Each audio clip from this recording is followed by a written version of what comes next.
they say in esoteric circles, if you don't have the organ of perception, if you don't actually work on yourself to perceive in the proper way, you just see the world as it is, not as it could be.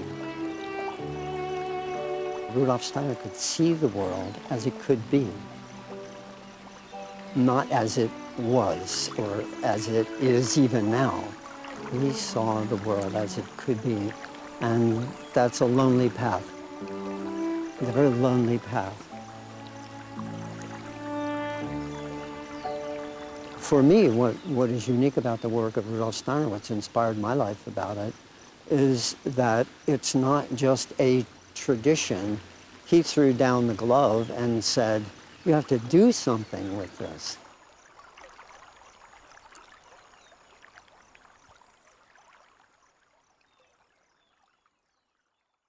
I think one of the greatest challenges that Rudolf Steiner poses to us today is a challenge that he lived with in his own life, namely the challenge to battle against sectarianism. Yes, he felt sorry because he wanted to help people, but he wanted more than this. He wanted to let them free. So that's the essential point. It's the freedom. And you can help people and give them your own treasure, but finally they live out from your treasure and they are dependent. And that's the last thing Steiner wanted to have, dependent people. I think Rudolf Steiner was a realist and a very practical person. I think he saw that he was planting seeds for the future.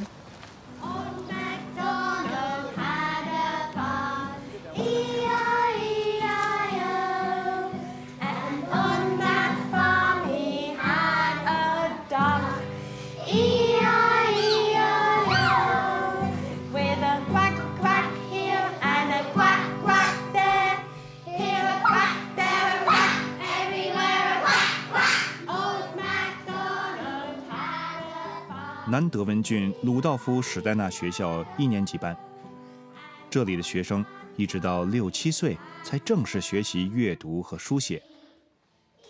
和史代纳学校大多数教学法相同，音乐和艺术贯穿整个童年的学习课程。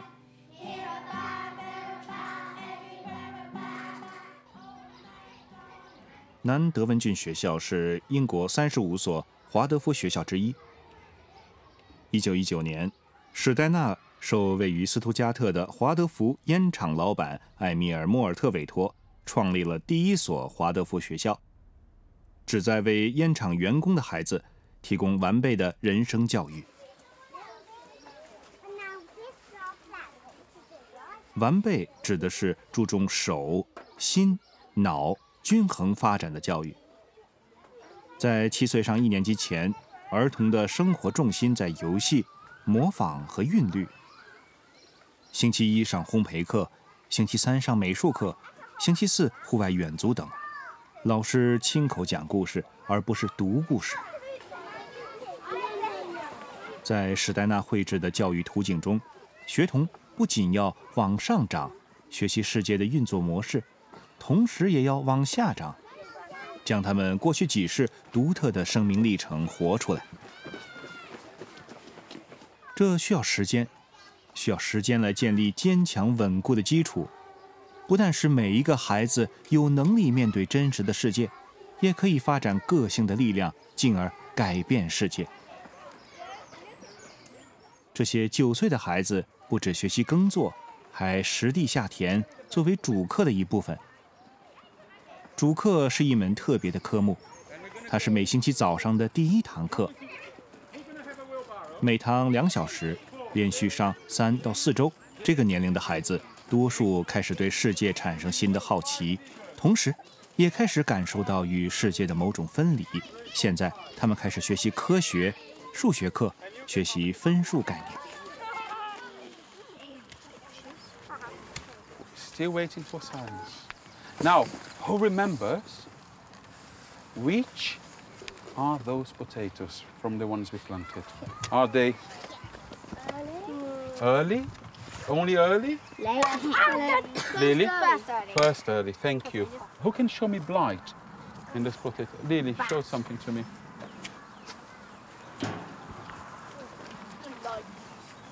Can you see? I can see from where I am. Quite right. Yeah? Every digger should have 2 other ones working together. So should be groups of 3. A digger and 2 collecting the potatoes. The plants should all be brought back here, please. Yeah, girls? That's perfect. No, that's fine. So 1 on this side. You are too many here. Well, they really seem to be enjoying themselves. I thought children weren't meant to like gardening. They like gardening very much because they can see the end result. So they've been involved in the ploughing of this field, well, spreading the muck, the ploughing of the field, which was done by horses. So they actually pulled the plough. So they had, what is that? Can we see the lamb? Soon, yeah? Oh, that's a big one. How many? 7. Very gentle. 9. Whoa, wow, look at that. 16. They respond very well to the activities we propose. It's the practical ones there.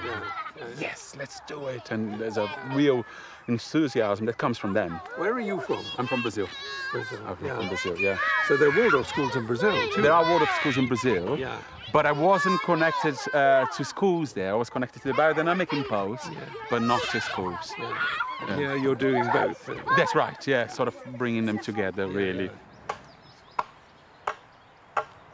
安德烈也帮助这一班的学生搭建摊位，买卖收成的蔬菜。盖建筑物也是这个年龄小孩学习的另一个科目，包括规划、测量和搭建。史代纳学校的课程是根据儿童的成长阶段，配合他们的程度，相应设置教学科目。史代纳对儿童教育做出了2点特殊贡献：一，为应该在什么时候教什么科目；二，为他研究出儿童的成长每7年为一个阶段。What is this, Declan? That's to support. That's to attach the 2 poles together to make them both steady.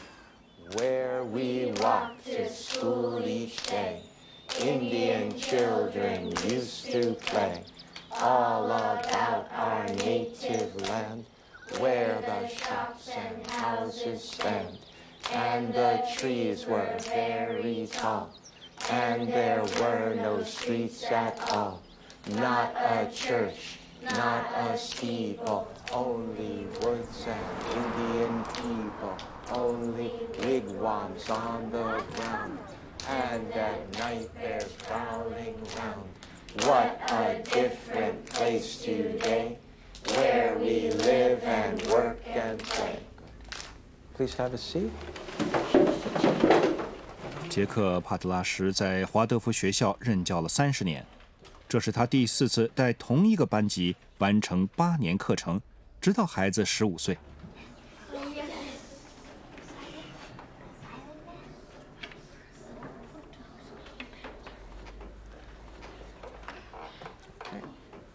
Silent arithmetic. Here we go.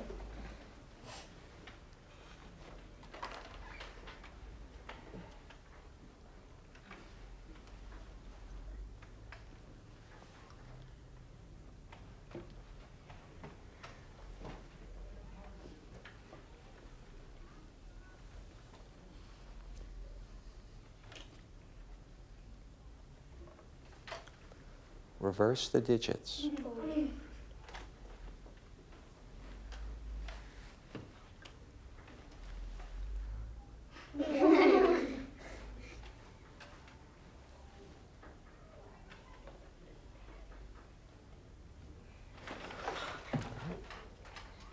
Kneel. Excellent, good. 将近2小时后，上午主课结束。杰克对华德福教育运动的顾虑之一是，他们对主流教育创新的一些好事物既缺乏兴趣，也不够欣赏。反之，主流教育亦不欣赏华德福教学法。我问他，两者之间是否有进行对话？ I wish I could say that it was happening in a marked way, but it happens more in small ways. There are educators who are coming out of mainstream who can appreciate what Waldorf has to offer. Good. Listen carefully.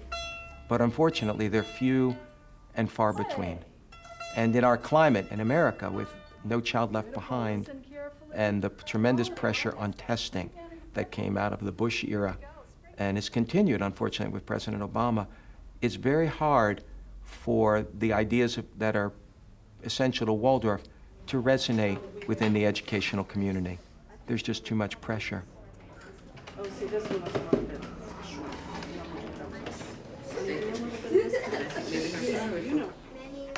The man who trained me to be a teacher, John Gardner, he taught us that discipline begins with self-discipline, and that it's our ability to take ourselves in hand that really will help us to guide children in the right way, to be worthy of all they give you, because children look up to you in the most remarkable way. They see us as better than we are. You know, they when they're young, they see us as individuals who hold knowledge. I want you to just trim it off a little bit and wisdom and the ability to solve their problems. Because if you have lots of sap, and it's not that we ever can live up to that completely, but if I work on myself, then I feel at least I'm more worthy of the love and affection they give you.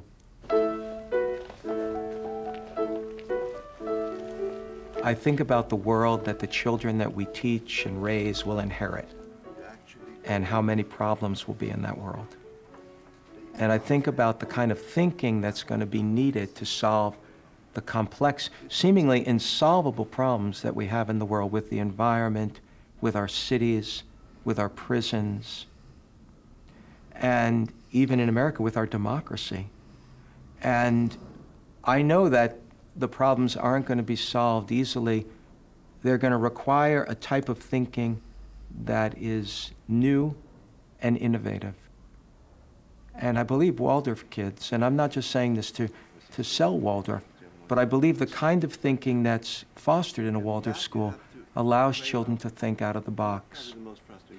I feel children are going to need to ask the questions that nobody's asking yet to help solve the world's problems. 稍后，我和一群萨塞克斯军迈克尔霍尔学校的18岁学生对谈。该校创立于1925年，是英国第一所华德福学校。我问他们对学校最欣赏的地方是什么。I think what I like most about Steiner education is that it prepares you for life, not for just exams. Yeah. And I think when you leave school, you're prepared for all aspects of life. Yeah. Not just prepared for an exam. Yeah. Not just crafts and arts, and it's not just academic. It's finding a balance about everything, and that's how we go out into the world. Is potentially we go out as balanced human beings to grow and to mature, and so on in later life. But that's what makes it so rich. These books, they're called what, your main lesson books, aren't they? I know they're not necessarily your own, but did you find that helpful to do things that way? I mean, you didn't have textbooks, you created your own textbooks. Is that the idea? Yeah. Yes. It really is a very interesting way of looking at things because you're learning on a group basis but very individually. I think that's a really good mix. Yeah. Main lessons are really one of the most inspired parts of Steiner education. One of the biggest problems we have at the moment is that at least the West seems to be descending into this state where everyone needs constant gratification of little bits all the time, is constantly consuming, be it fast food or something like the website Twitter. We can no longer be bothered to read anything longer than 100 characters. The thing about main lessons is because it's a long block of doing one thing, it really develops your ability to kind of absorb and actually immerse yourself in something rather than just needing it instantly in a bite-sized piece. You have time to digest it, I suppose. 迈克尔霍尔和几乎所有英美地区的华德福学校都是必须支付学费的私立学校，大多数学生上不起。这并非史代纳所乐见的。在大多欧洲国家，华德福学校获得政府支持和资金。英国的情况现在正在改变，政府为1983年成立的赫里福德华德福学校提供资金，且不附带不可接受的条件。该校于2008年改立为赫里福德史代纳学院。政府要求学校必须有校长，而华德福学校传统上由教师联合会经营管理。这里的校长是从事华德福教育25年的特雷弗·梅法姆，副校长是来自利物浦主流中学的克拉伦斯·哈维。我问克拉伦斯，是什么吸引他来到华德福学校？ That's a long story. I suppose essentially, I believe in what it's trying to do. That there's something missing. That's my experience. There's something missing in mainstream education, and I have been aware of Steiner education for many, many years through my professional training and experience and so on. And I suppose I recognize in it the possibility of something different emerging. So I was very drawn to helping that to happen. What would be different then? In a word? Yes, you know. I mean, in a what, word, yeah. In a word, what's different is that I think this education makes it central that we're dealing with the children and who they are and who they can be, rather than with external demands of society. External demands of society are important, but it has to start with who the children in their deep selves, who they are. So for me, that was an exciting and important thing to help support happen. Is it possible in schools, in publicly funded schools with all the accountability, to not lose sight of the children?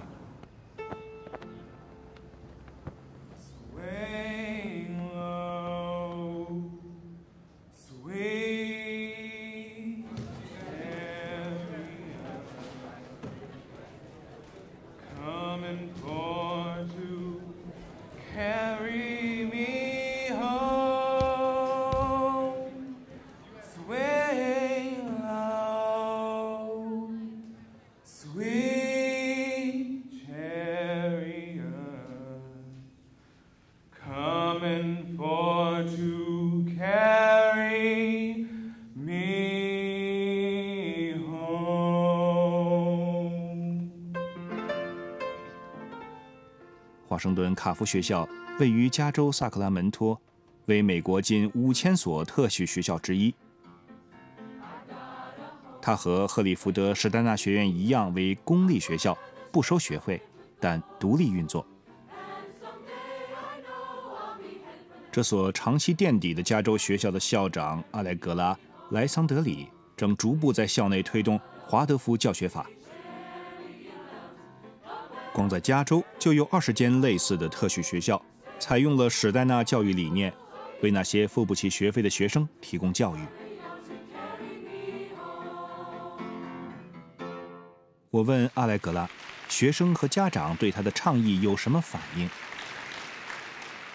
Is there resistance, or do they respond? Well, because we are a school of choice, students opt out of their large comprehensive high school to come here. So they're making a choice to be here. And mostly what we hear, the majority of the time, is, why didn't I find this sooner? We have students who are very creative and artistic, who have been really languishing in the system, who have been failing in the system, and yet are very bright students with enormous talents. And they come here and find a place to flourish because they are developing and growing, and that's recognized. 在主流教育系统实施华德福教学法，无可避免有需要妥协的地方，这令某些坚守纯粹性的人不爽。但如果史代纳本人到这样的学校走一趟，他会对人们积极实验新做法、打破界限而感到高兴，因为这个运动很容易自成小圈子，甚至精英主义。阿莱格拉和他的团队最重要的贡献，或许在于帮助和鼓励背景不优越的年轻人。我问他刚刚接手时学校情况如何。There was gang activity. We called the police 2-3 times a day. We had regular drug busts. We confiscated many ounces of marijuana over the school year. We had many fights that we were breaking up in classrooms, outside of classrooms. There were maybe 2 or 3 thefts a day. 阿莱格拉用过程来形容学校状况。华德福课程尚未完全落实，但现在校内有合唱团和花园，并种了许多果树。华德福教师逐渐加入，而打斗成为训练有素、纪律严明的活动。不止在学校，在美国及全球其他地方也一样，受史代纳对人类本质的锐见和人智学启发而提出的倡议，如雨后春笋般涌现。在纽约上州霍桑谷，统筹一整系列农业、教育和文化活动的是马丁平。There's a lot that doesn't seem to make too much sense anymore, and yet we've grown up with it. We've created it. Human beings have created the system we're in now. So there's something in that we are challenged by, because it's not like it was necessarily just imposed from outer space or something. We did this. So how do we find our way out of it? If we're beginning to see the cracks and we're beginning to feel like it's not meeting us at a very, very deep human level, then how do we find our way back out? I think Steiner really had a lot of very fine indications that provide a bit of a roadmap for that. And it's not just Steiner. I mean, there's obviously many ways in which people are approaching our modern predicament. 农业无疑是现代人面对的困境之一。早在1924年，史代纳就向担心化肥对土壤和食物质量造成不良影响的中欧农夫发表了一系列的演讲。有机耕作的重要性越来越受重视。史代纳的生物动力农耕法比有机耕作更进一步，因为它所使用的土壤制剂不仅能提高农作物的质量，还能在过程中治疗土地。此外，他明白太阳、月亮和行星对植物的生长和健康产生的影响，据此决定耕作的种类和播种时间。我问霍桑谷的农夫，史代纳的见解带来了什么样的挑战？ I think his basic challenge, I would think he was so far, I mean, I think the picture of agriculture that he gives is going to be valid for hundreds and hundreds of years still, for us to really grasp it. And then certainly the real challenge for all of us is develop the insight and develop the capacities to really see what he described. You know, it's not good enough to just be able to recount it. We'll have to be able to see it.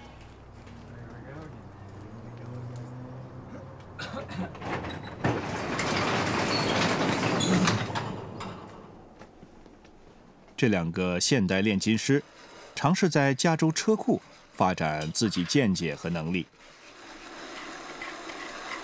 他们的任务是以史代纳的农耕法准备生物动力制剂，不仅能有效取代全球市面上的化学肥料和其他可能有害的物质，还比西欧的产品更适合加州和热带地区的土壤和气候。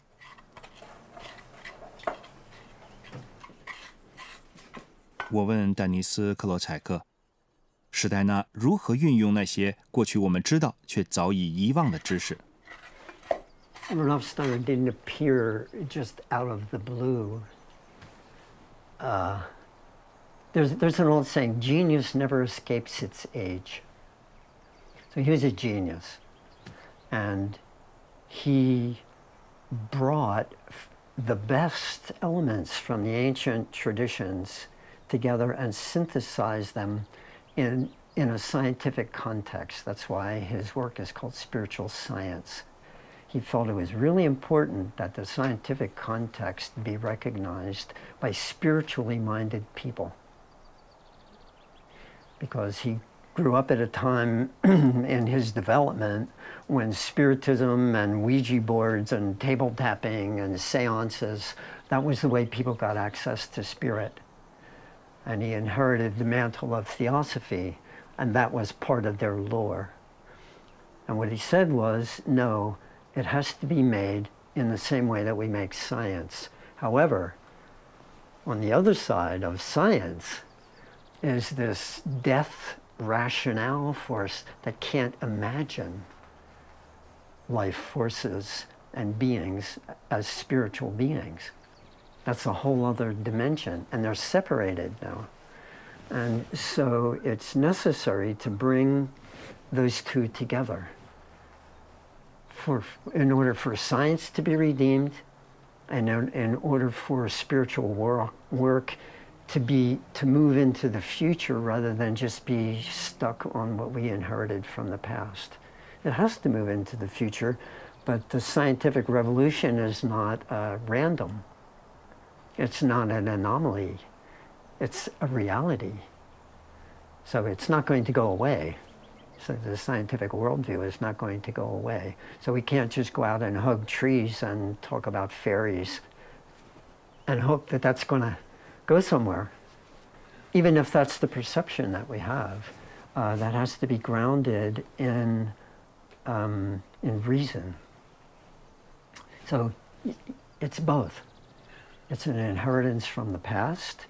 And if you read Paracelsus and Basil Valentine and the alchemists, you'll see everywhere in their work is this threads that Rudolf Steiner was picking on and pulling forward. And yet, with his cosmology and his rational training in science, he could move it further. 丹尼斯·克罗采克在靠近萨克拉门托的一家学院教授意识学。他的同事研究员马蒂亚斯·贝克是加州几个生物动力葡萄园的农业顾问。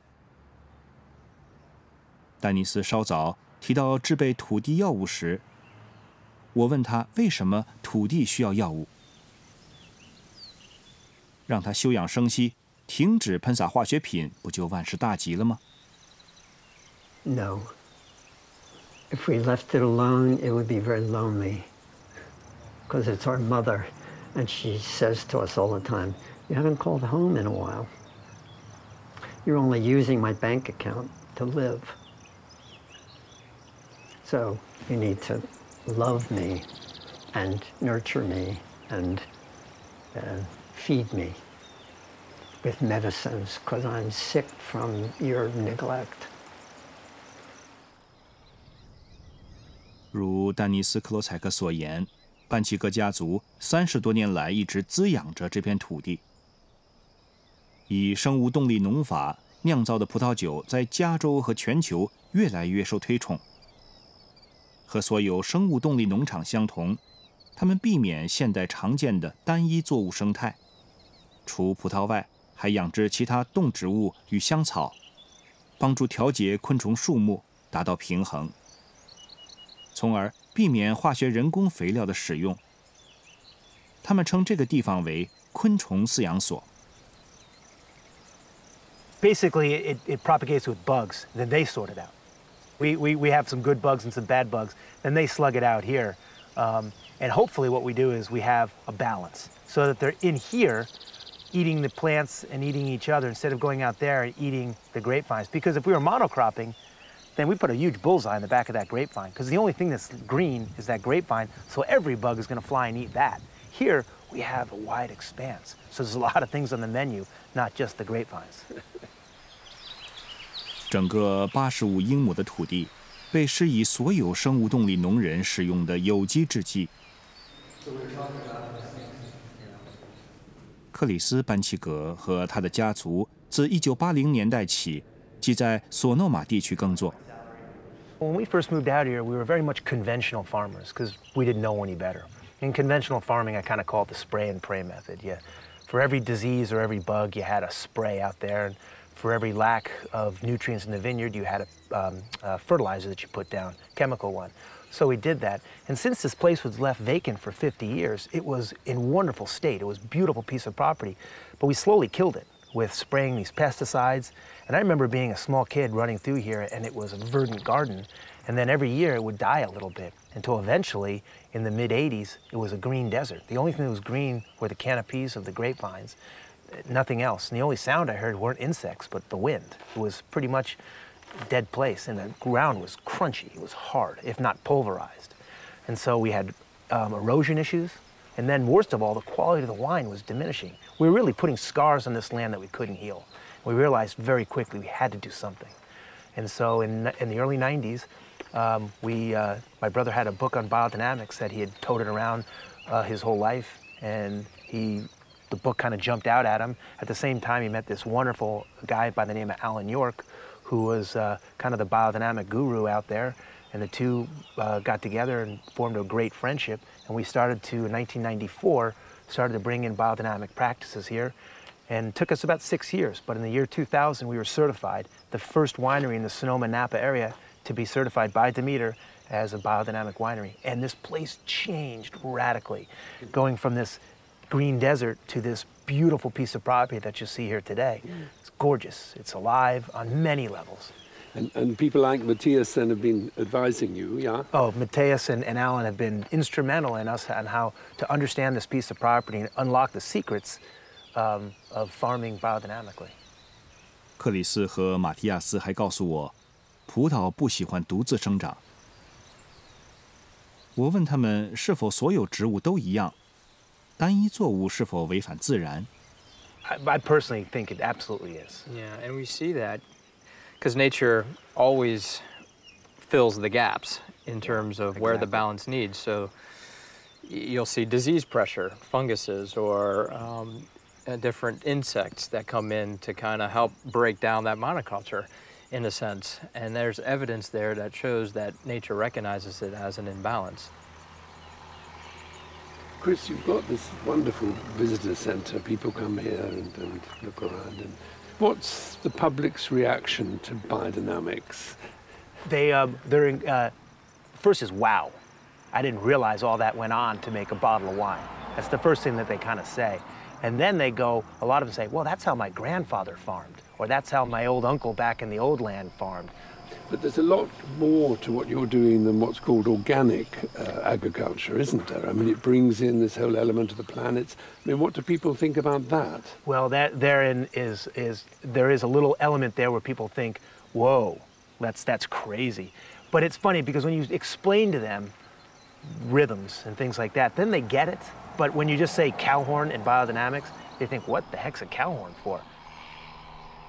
但生物动力农耕不单是将粪肥塞进牛角，在冬天埋在土里6个月，然后撒在土壤上那么简单。在史代纳所看到的自然，以及整个包括我们在内的有形世界的背后，存在着一个有众多生灵的无形世界。它们进化的程度有些比我们高，有些比我们低，但都维持生命，为生命的完整性提供支持。我问克里斯，美国人如何看待这个观点？神并非存在于他方的天堂，而是与我们日常生活的周遭事物紧密连结。换句话说，只有一个世界。In the States, we have no problem with religion, okay?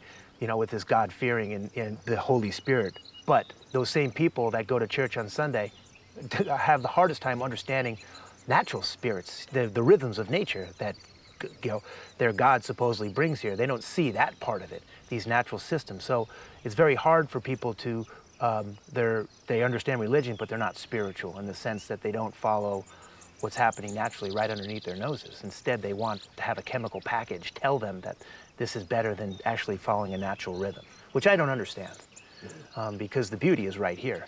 This piece of property is the best church in the world when you see it in action. You have to believe that there's some higher order when you walk around and see what's happening here. You don't need to walk into a temple or a church or a mosque to see that. There's a script in there that is amazing.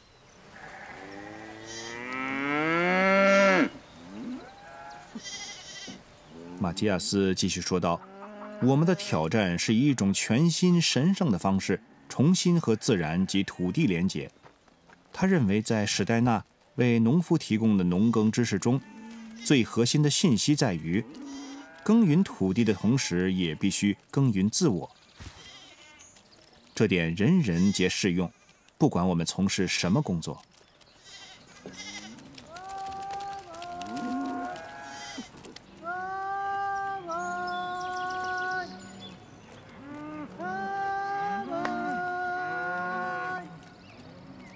这个少年的工作地点距加州的班奇格家族有3000英里，但仍位于美国。科佩克藏身于新英格兰，是由有学习障碍成人组成的康复村社群。这里有花园、农场、工作坊、商店和面包店，共230人在这里生活和工作。全球像这样的社群有100多个。1939年，一群纳粹占领下的奥地利难民来到苏格兰，创立了这座康复村，开始推行受史代纳1924年演讲启发的治疗教育。康复村所一贯秉持的态度是，相信在这些面具背后，在这些残缺不全的生命背后，住着和其他人一样完整的个体，和我们所有人一样，走着自己的独特的旅程。他们尽其所能，为社区做出贡献。恰是他们的脆弱与开放，往往会疗愈包围着所谓正常人的动荡。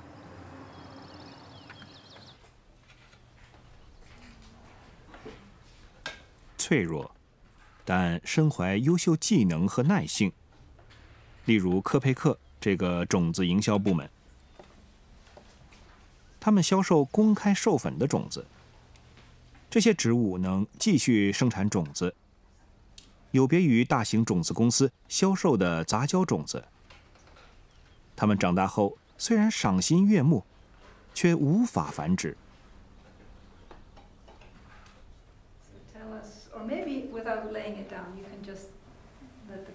潘妮·巴林为日后将在科佩克工作的年轻人进行培训。他原本学的是新闻学，但出于社会良知，并希望工作与赚取薪资无关，所以他来到了康复村。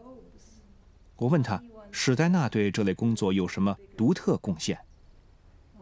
I think one of the greatest things he's put into the mix as far as how we understand or relate to a person with disabilities is the fact that this is not the only life they will have, and that it's possible to do things now which will give them the possibility to have a future incarnation which is whole and healthy. So that's the one thing. But I think another thing is that through our efforts to understand what people call abnormality, we come much, much, much closer to understanding what humanity itself is. Often on my first day of class, I stand in front of the blackboard and I have a piece of chalk and I ask people to say, what's a human being? And they go through all the list of this speaking and walking and thinking and standing and on and on and on. And then I say, very well, and then I start erasing. Okay, are they still a human being? They're still a human being, and gradually taking things away. And of course, people are left a bit stunned to realize that even without many, many qualities, a human being is a human being. 人是什么？这或许是史代纳回应过的所有问题中最重要的一个，但他的洞见是否一开始就被那些自称人质学家的人禁锢住了？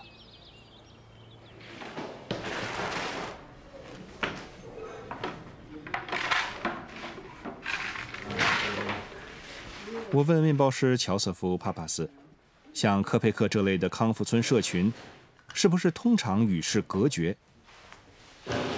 史黛纳遗留下来的理想是不是变得过于别具一格？ I guess it can be, though I don't know that it's specific to his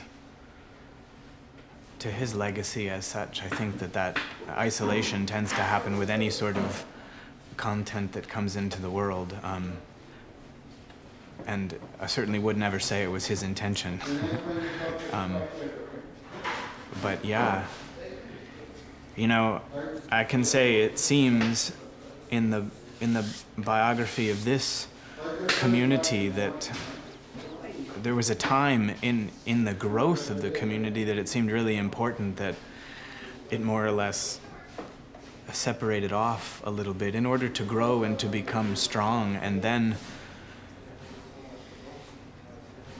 maybe that's also can be reflected in the individual as an inner process as one comes to terms with oneself. But I certainly feel like in this community, but also in this region, there's a lot of feeling that we're now at the point where we need to grow a bit beyond our borders.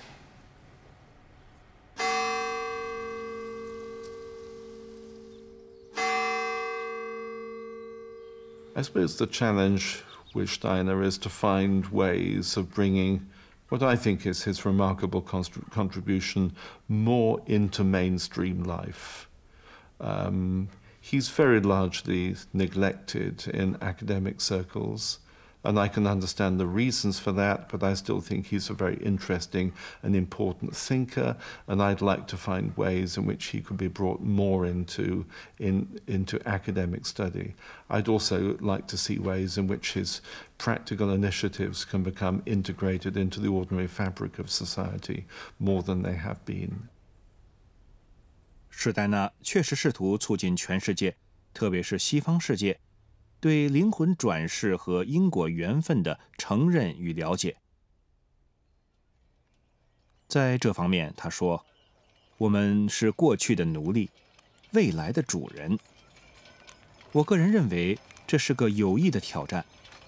不管出于什么原因，或我们身处何样境况，昨日之事确实影响今日，但明日则完全靠我们。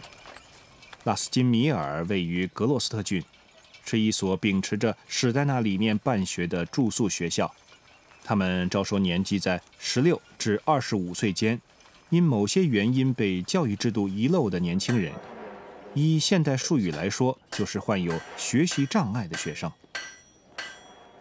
这些学生参与耕种、学习手工艺，并非是要成为农人或工匠，而是让他们体验史黛纳华德福学校低年级学生的学习经验，训练他们的肢体技巧和协调性，为接下来较抽象和质性的学习建立良好的基础。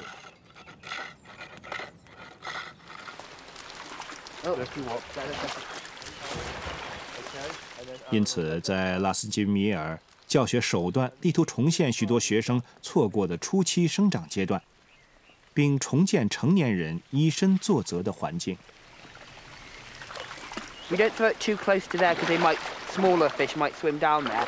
We don't throw it too close to the side because otherwise it gets caught in all the rocks and then it causes sort of disease and bacteria.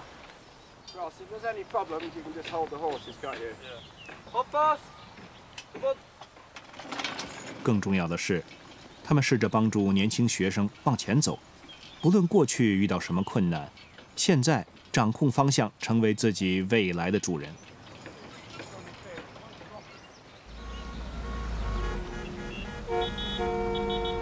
污染、压力、生病，不只是年轻人，每个人都需要帮助。借由疗愈召唤内在力量，或应对现代生活压力。位于英国德比郡附近伊肯斯顿郊区的维雷德公司加入了对抗这个挑战的阵营。在史黛纳和医学界的接触下，维雷德于1921年成立。它现今已成为一个全球性组织，提供能激发人体自然疗愈能力、保持健康的药物。此外，维雷德表示，他创建具备恢复、和谐、增进健康的产品。除现代化和高效率生产线之外，许多药物还经过手工增效，提高疗效。鲍勃·巴拉德是总经理。I think there's a general disillusionment with the one-size-fits-all standardization, normalization. There's so many side effects with a lot of the conventional medicines. Not all, but there's a lot of side effects because of this one-dimensional view of the human being, you know, as a machine. And if something breaks, you just fix it, yeah. Without a total awareness of what's the implications of that on the rest of the body, yeah. On our mind, on spirit, yes. 维雷德使用的大多数药草都来自于自己栽种的生物动力花园。该花园的空间不完全为满足生产考量而设计，而是以环境的健康和多样性为主，加入了池塘、草地和树木。对迈克尔·贝特和他的助手克莱尔·哈特斯利来说，所有植物都是人体各方面的镜像，都可以帮助人体恢复平衡及痊愈。The medicines which Rudolf Steiner himself gave us are very fascinating, and when you really study the growth and gestures of the plants that he suggested, they can provide this picture often of the healthy working of, say, the heart or the liver or whatever, or on the other hand provide a mirror of how that organ or that system doesn't work. 维雷德致力于研习史代纳深具挑战性的视角，深入思考我们与自然的关系，与自然的内在关联，并观察植物带给我们什么讯息。迈克尔还向我谈到了把自己变得和自然一样灵活多变这一挑战，并认知到万事万物，包括我们的生命，都处于流动的过程，没有什么是固定的。而且和人一样，每种植物都有自己的特性。肯特郡梅德斯通黑荆棘医疗中心把每个人的独特性、健康和幸福当作最重要的事。这家 NHS 医院结合了传统西医及人智学的健康与治疗方法。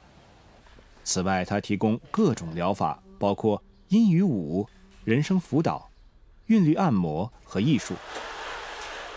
此外，黑荆棘信托基金会和社会服务局签订合同，让精神病患者通过在黑荆棘的花园、面包店、咖啡厅或公益作坊等工作，辅助其康复。医院的疼痛管理工作也获得 NHS 资金。和所有的好医生一样，戴维·麦克加文热心帮助那些因种种原因感到走投无路的人。有时候，只有到了这一步，愈合之路才真正展开。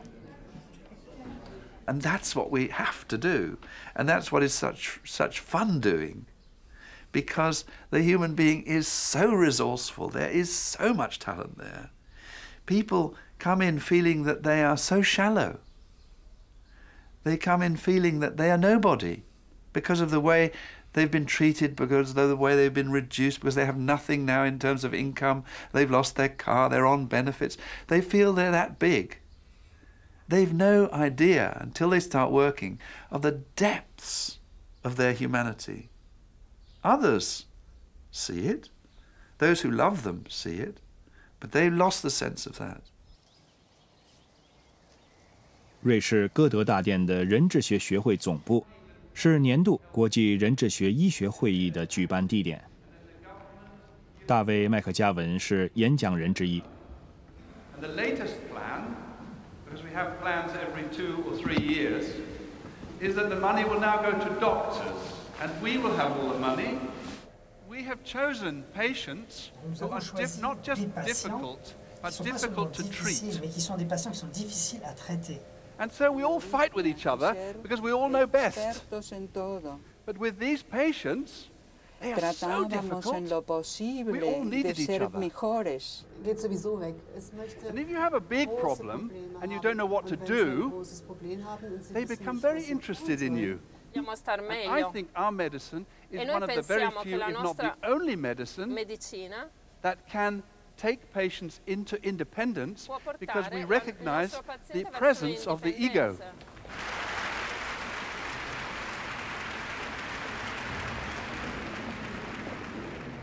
世界各地有近3000名医生接受了额外的人质学医疗培训。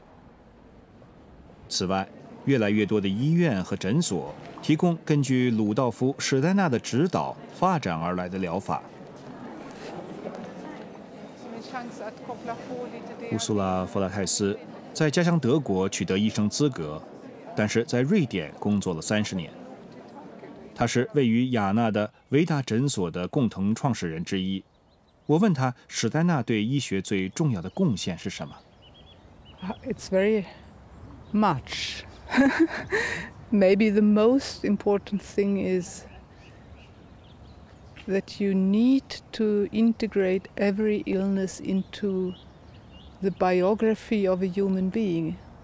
It means the illness has a context and that has big moral consequences.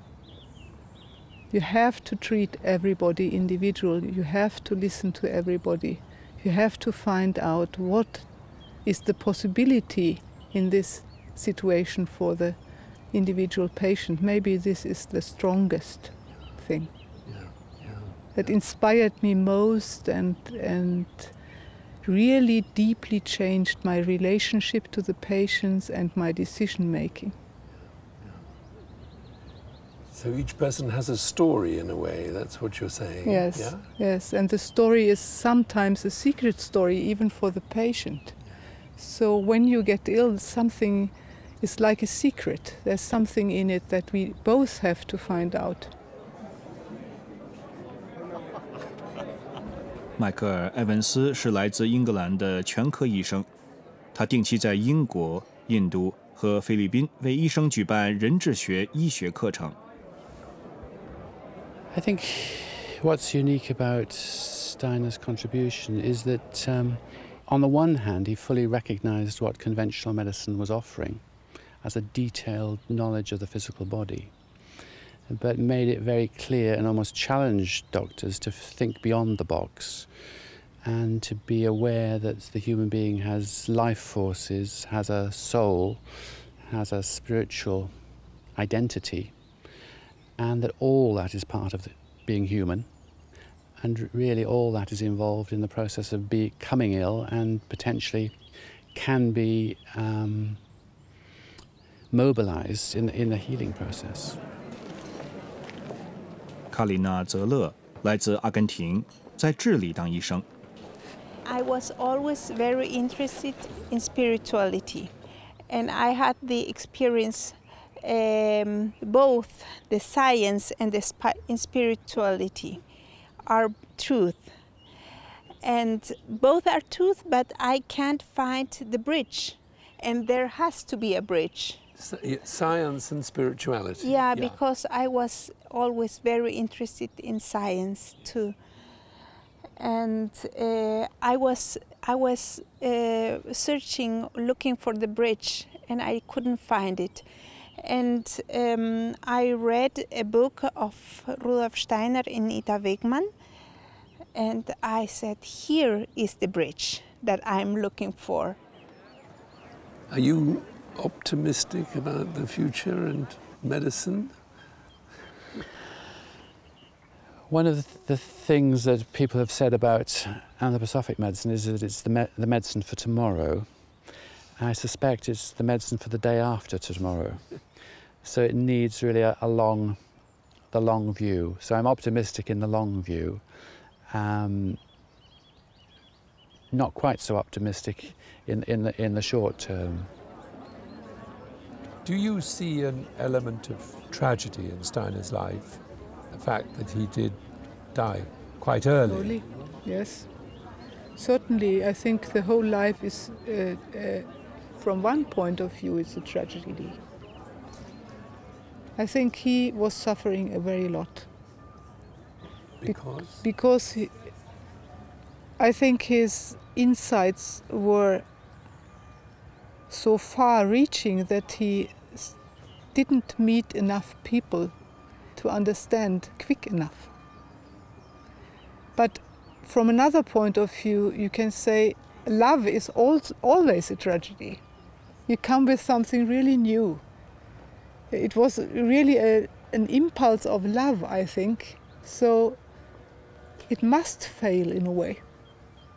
To begin with, looks like that, because he was not the big star. He connected to people, he wanted to work with people, he took them as they were. He was positive, and all this very big social impulse it's great.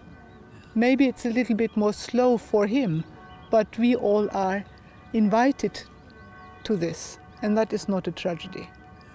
I think that's beautiful. It takes some time, but it's beautiful.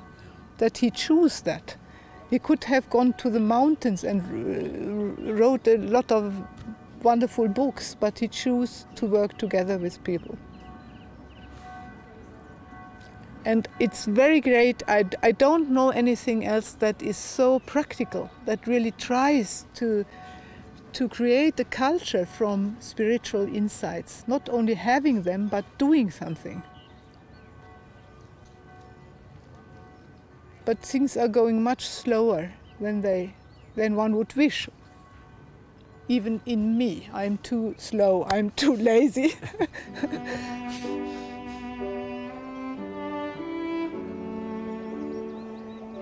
不止在医药领域，史黛纳在日常生活的各个方面都留下了丰富的遗产。缓慢而坚实，或许是对史黛纳思想推展进程的最佳形容词。现在，距离他1925年3月30日去世已接近100年。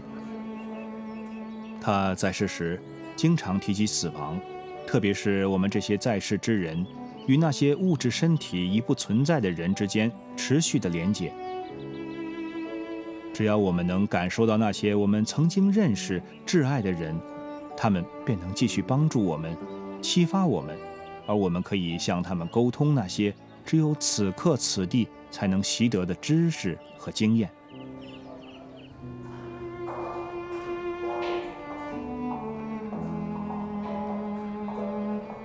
就我所理解，他的思想结晶是将古老的智慧以符合现代意识的形式表达出来。他要传达的信息是，只有一个世界，这个世界有的部分隐匿，有的部分清楚可见。此外，人类并不孤独，不论是在生活中，或是广袤的宇宙里。